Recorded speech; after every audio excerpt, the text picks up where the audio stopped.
What's up guys? So Mart Moto here. Back at it again with another video. So nakikita nyo, may bago tayong motor, Triumph Speed 400. Bagong labas lang to ng Triumph. So guys, for a 299,000 motorcycle, ayan na yung makukuha mo, no? Ganyang itsura. Napaka premium, 'di ba? Comment down below kung ano masasabi niyo tungkol sa bike na to.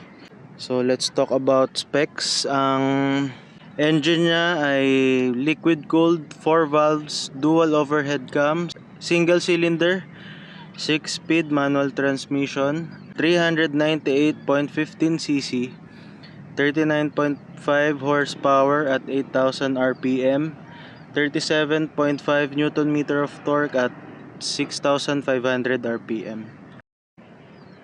So ang wheels niya naman, kala ko may gas-gas. Sticker lang yan guys, sticker. Ayan o. So ang wheels niya naman ay aluminum alloy wheels. Sa front 17 by 3 inches. Sa likod naman 17 inches din by 4. Tapos ang tires niya naman Pirelli Diablo Rosso 3. Sa front 110/70, sa rear 150/60. So let's talk about naman yung suspension. Suspension niya 43mm upside down big piston fork with 140mm travel. Tapos sa rear shocks niya naman, monoshock with preload adjustment with 130mm travel. Sa brakes, meron tayong 300mm 4 piston caliper, fix yung disc nya, ABS na rin. Tapos yung caliper nya ay Vibre. Yan guys. So as far as I know, ang Vibre is brand din siya ng Brembo, so reliable siya, no? Tapos sa likod 230mm floating caliper din, ABS na rin yan. Sa lighting naman, all LED with daytime running light. Seat height niya naman 790mm, tapos 170 kg. Ang fuel capacity niya 13 liters. So let's talk about features. Yung throttle niya naka ride by wire, switchable traction control. So yan, naka-on yung traction control. Tapos naka torque assist slipper clutch. Napakalambot ng clutch na ito guys. Tapos naka ABS, anti-theft immobilizer na rin. So yung susi niya may signature sensor yon, para yung susi lang na pinrovide ni Triumph yung gagana, no? So yun, ang unit natin ay glossy black. Tapos ang frame niya talagang solid guys, no? Tapos ito yung ignition key niya, ganito yung itsura.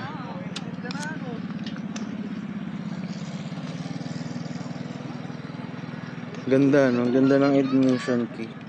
Tapos guys, maniniwala ba kayo, naka bar and side mirror siya, no? So guys, yun yung daytime running light niya. Ito yung low beam, high beam, passing light. Tapos ito yung radiator niya, horizontal.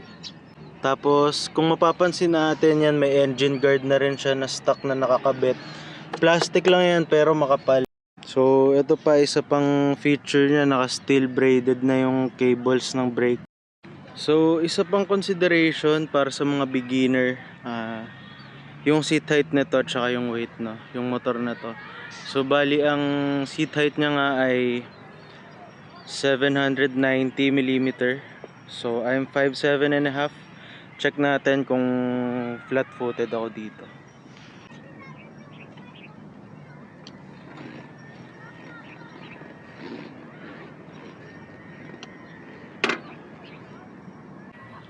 So check naman natin yung dashboard niya. Naka-retro siya pero modern combination, no? Kumbaga meron siyang analog Yung speedometer niya analog, yung tachometer niya digital. Tsaka yung ibang mga indicator like check engine, ABS, tapos dito yung odo, trip 1, trip 2, kilometer per liter consumption. Nakalagay din dyan kung ilang kilometers bago ka ulit magpagas, no? Tapos yan, traction control on. Tapos ito yung button niya para i-hover yung digital ano niya, screen. Tapos nga pala guys, may indicator din to na ano, nakalagay dyan yung side stand indicator. Pag naka-engine off, ayan, nakalagay rin yung engine off. So guys, sound check ulit natin siya.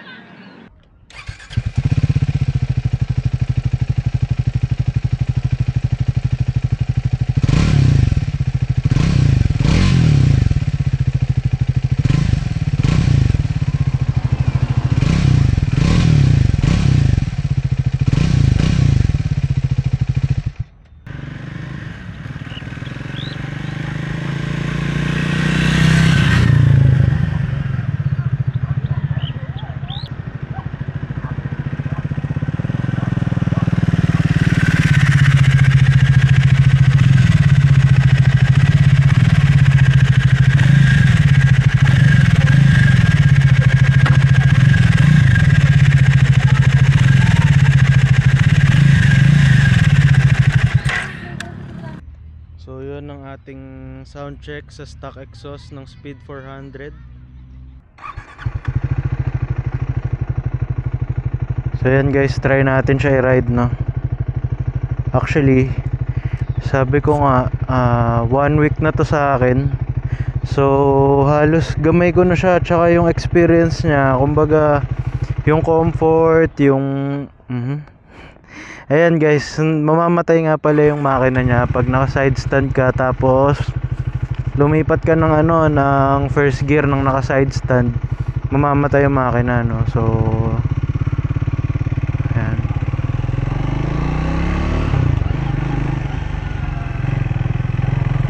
So kung i-compare natin to guys sa ano, sa 400cc na exciting, pagdating sa torque, sa power, sa hatak, ibang iba to guys. Kumbaga talagang malayo yung power difference. So tapos yung comfort nya talagang solid rin, kasi kahapon nag-ride ako papunta sa probinsya namin sa Laguna.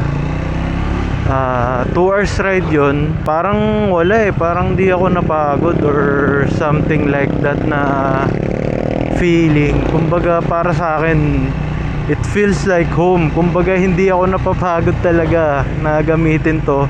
Hindi dahil bias tayo or something else.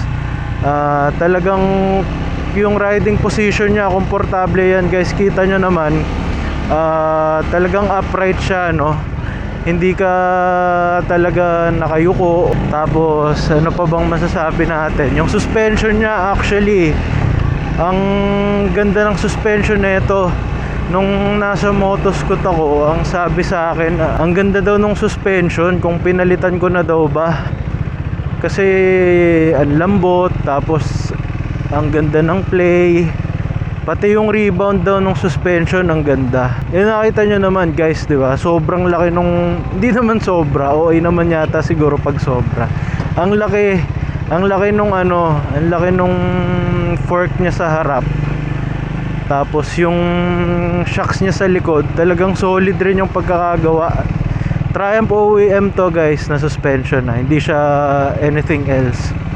Pero yung expectation mo sa suspension, actually sa buong motor, kung yung price niya is $299, i-expect mo yung motor na makukuha mo is worth the price na $299.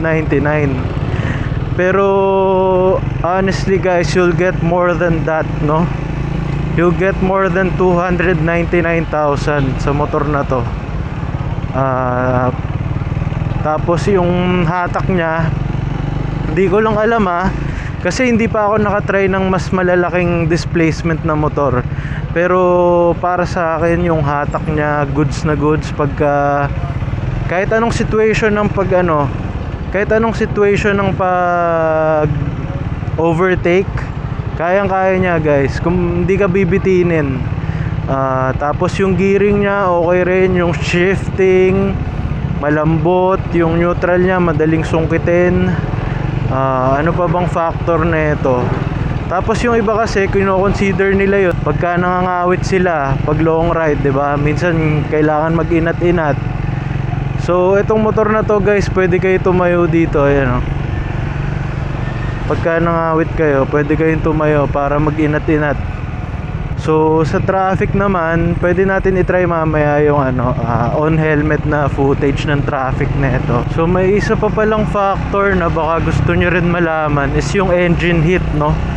So for me, galing tayo sa mga scooter, which is wala talaga yung engine heat kasi nakatago sa ilalim yung makina nun eh. So etong Speed 400 para sa akin, pagka umaandar wala kang mararamdaman na engine heat. Pagka naman traffic tapos tanghaling tapat, for me hindi siya mainit eh.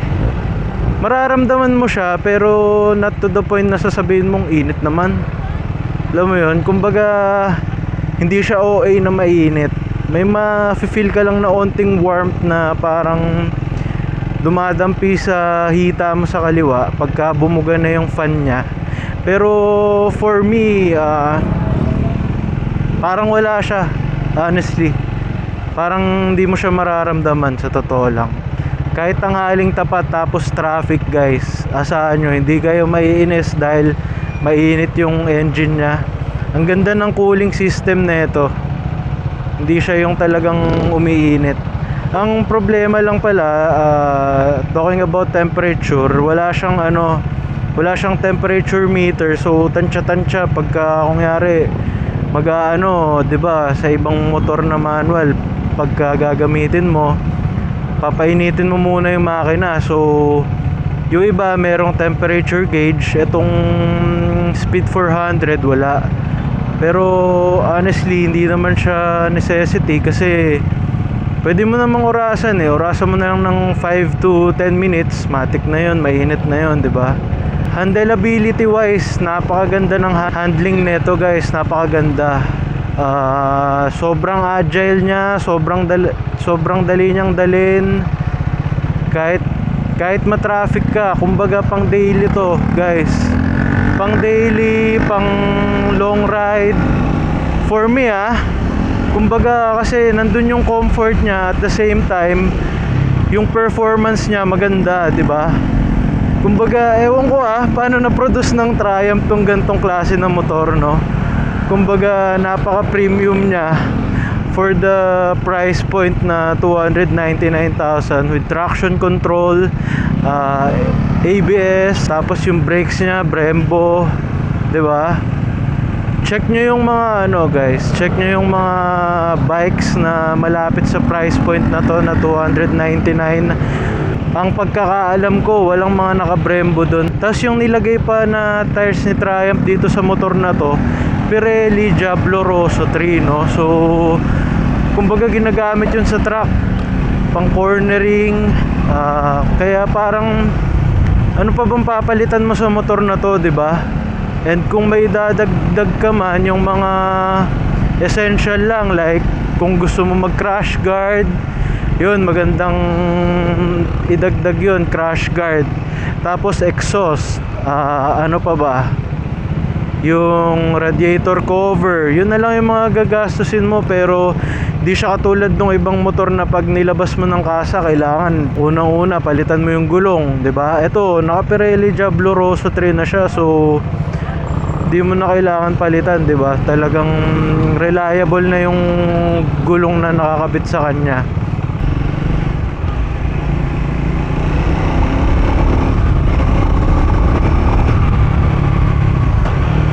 So yan, pagka binigyan mo siya, bibigyan ka talaga niya ng power, 'di ba? Ang ganda ng hatak na ito, guys. So Maya lipat natin yung Insta360 natin dito sa helmet para makita nyo naman yung view ng cockpit habang umaandar. Tas pakita ko rin sa inyo yung traffic pagka sa traffic, no. Dito siguro pwede na. Lipat lang natin saglit yung camera nya. Yung handling niya sa traffic, yung singit-singit, syempre malaking factor yun pag nasa Pilipinas ka. Kahit saan ka magpunta matatraffic ka, no. So kung plano mo to ipang everyday use, for me guys, garantisado to pang everyday use, maganda. Kung i-compare siya sa exciting, mas mahirap isingit yung exciting compared dito sa Speed 400. Goods naman siya pagka sinisingit-singit, medyo nakakairita lang yung bar and side mirrors niya. Pero eventually masasanay ka rin eh. Tapos yung yan, agile siya. Kung lilipat ka ng lane, filtering. Guys, hindi ako ganito magmaneho, pinapakita ko lang kung gaano siya ka-agile in traffic, no. Para rin makita nyo, may demonstrate natin ng maayos. Ayan, medyo matatakot ka lang sa una pagka yun nga yung bar and side mirrors nya, sabi mo baka tumama, pero sanayan lang. Tutuwa talaga ako sa bar and side mirror nya. Ang ganda nung size eh, no. Kumbaga sana nakikita nyo yung view nya sa likod, no. Kita yung likod, hindi mo, pero na lang kung dalawang lane yung lilipatan mo, minsan kailangan mo tumingin talaga.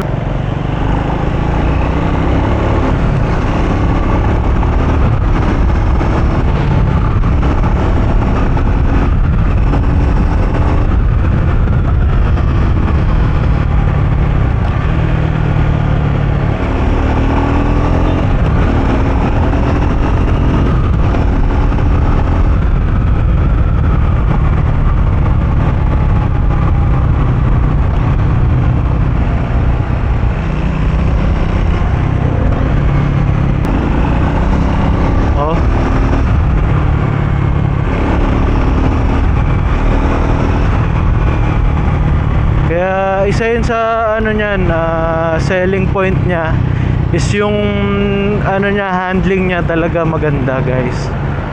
So guys, I think nabanggit na natin, na-discuss na natin halos lahat ng mga vital points para i-consider tong motor na to.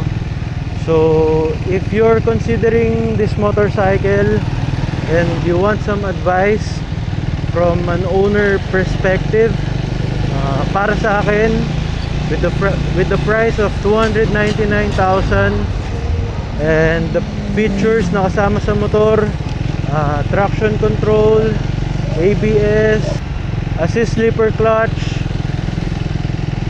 yun yung tatlong malalaking features niya, no. So dun pa lang sa features, panalong panalo ka na. Alam mong hindi tinipid. Tapos dagdag mo pa yung looks ng motor, napaka timeless. Kahit manahin pa ng anak mo to, magiging apo mo, tingin ko aabot siya hanggang sa apo mo. Kasi nga Triumph motorcycles, they are known for makukunat na engine, no. Kumbaga matitibay talaga yung mga makina nila kasi yun nga, matagal na sila sa motorcycle industry. So pagdating sa tibay ng motor, di talagang panalo ka, 'di ba? Ang medyo mahirap lang pala dito is yung mga aftermarket na nagamit nito. Considering na Triumph siya, hindi siya masyadong laganap dito sa atin. Wala masyadong aftermarket na parts nito. Tapos isa pa is bagong labas lang tong model na to. Tinatry ko maghanap ng radiator guard or kahit crash guard na minimalist look. For now wala pa sa market, pero honestly kasi isa tayo sa mga naunang magkaroon nito. Nakuha natin tong bike na to February 28. So I think, if I'm not wrong, parang February 25, 26, 27, those dates nila na ship papuntang Philippines yung mga unit ng Speed 400 tsaka Scrambler 400, no? Kaya normal lang na wala pa tayo masyadong makukuha na aftermarket na parts nito, which is, 'di ba? understandable naman. Ang maganda kay Triumph, nagmamanufacture sila ng mga sarili nilang aftermarket na accessories. Kasi nung nandun ako sa casa nila sa Green Hills, nakita ko ang daming upgradables, no? Ang dami mong pwedeng bili na parts sa unit mo. Tatanong mo kung sulit ba siya. Para sa akin, itong motor na to, kung no matter the gender, no matter the height, I mean, as long as naaabot mo siya, kahit nakatingkayad or tiptoe, kayang-kaya mo siya i-manage. Tapos kung beginner ka, sobrang beginner friendly ng motor na to. Kung seasoned rider ka, sanay ka na, intermediate rider, ma-enjoy mo rin to. Actually, kahit professional rider ka, ma-enjoy mo rin to. Siguro mabibitin ka lang kung pagdating sa displacement, pero for me, sobrang perfect ng bike na to, no? Kumbaga, wala kang irereklamo. So I think yun lang naman yung mga factors na kailangan nating pag-usapan tungkol sa motor na to. If you're considering this bike, it's all that you have to know about this unit, no? So guys, this is our take on the Triumph Speed 400. Let me know in the comment section kung anong tingin nyo sa motor na to, guys. Kung maganda ba siya, kung basta anything na you want to say about this motorcycle, guys. Comment down in the section below, no? Kung na-enjoy mong manood sa review natin na to, if you like the way how we review bikes, hopefully mag-subscribe kayo sa channel ko, like our videos, comments, share the videos. I truly appreciate it, guys. Maraming salamat kung nakarating ka sa dulo ng video na to. See you on our next vlog. Peace.